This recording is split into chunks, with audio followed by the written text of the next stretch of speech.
বঙ্গোপসাগরে সৃষ্ট নিম্নচাপের প্রভাবে কয়েকদিন ধরেই দেশের বেশ কিছু অঞ্চলে ভারী বৃষ্টিপাত হচ্ছে। ভারী বৃষ্টির কারণে ব্যাপক ক্ষতিগ্রস্ত হয়েছে দেশের অন্যতম পর্যটন কেন্দ্র সেন্ট মার্টিন দ্বীপ। উত্তাল সাগরের ঢেউয়ের আঘাতে বিপর্যস্ত হয়ে গেছে সমুদ্রের তীরবর্তী 11টি হোটেল রিসোর্ট।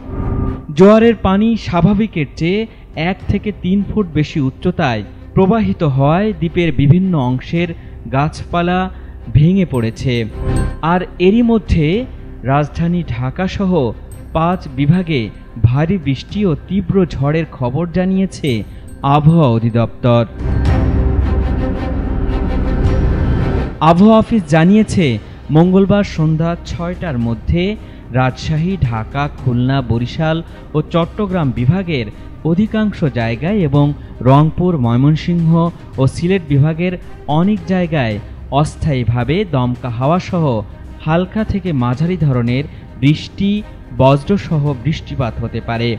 সেই সঙ্গে খুলনা, বরিশাল ও চট্টগ্রাম বিভাগের কোথাও কোথাও মাঝারি ধরনের ভারী থেকে ভারী বর্ষণ হতে পারে। মঙ্গলবার সন্ধ্যা 6টা থেকে পরবর্তী 24 ঘন্টায় খুলনা, বরিশাল, চট্টগ্রাম ও সিলেট বিভাগের অধিকাংশ জায়গায় এবং রংপুর, রাজশাহী, ঢাকা ও ময়মনসিংহ বিভাগের অনেক জায়গায় অস্থায়ীভাবে দমকা হাওয়া সহ হালকা থেকে মাঝারি ধরনের বৃষ্টি, বজ্রসহ বৃষ্টিপাত হতে পারে। সেই সঙ্গে খুলনা, বরিশাল, চট্টগ্রাম ও সিলেট বিভাগের কোথাও কোথাও মাঝারি ধরনের ভারী থেকে ভারী বর্ষণ হতে পারে। সারা দেশে দিন এবং রাতের তাপমাত্রা প্রায় অপরিবর্তিত থাকতে পারে।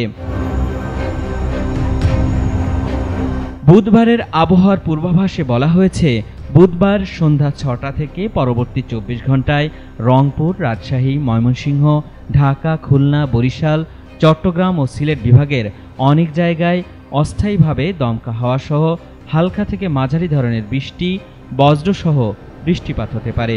সেই সঙ্গে সারা দেশের কোথাও কোথাও মাঝারি ধরনের ভারী থেকে ভারী বর্ষণ হতে পারে। বৃহস্পতিবারের আবহাওয়ার পূর্বাভাসে বলা হয়েছে, বৃহস্পতিবার সন্ধ্যা 6টা থেকে পরবর্তী 24 ঘন্টায় রংপুর, রাজশাহী, ময়মনসিংহ, ঢাকা, খুলনা, বরিশাল, চট্টগ্রাম ও সিলেট বিভাগের অনেক জায়গায় অস্থায়ীভাবে দমকা হাওয়া সহ হালকা থেকে মাঝারি ধরনের বৃষ্টি অথবা বজ্রসহ বৃষ্টি হতে পারে। সেই সঙ্গে সারা দেশের কোথাও কোথাও মাঝারি ধরনের ভারী থেকে ভারী বর্ষণ হতে পারে। সারা দেশের দিন এবং রাতের তাপমাত্রা প্রায় অপরিবর্তিত থাকতে পারে বলে জানিয়েছে আবহাওয়া অফিস।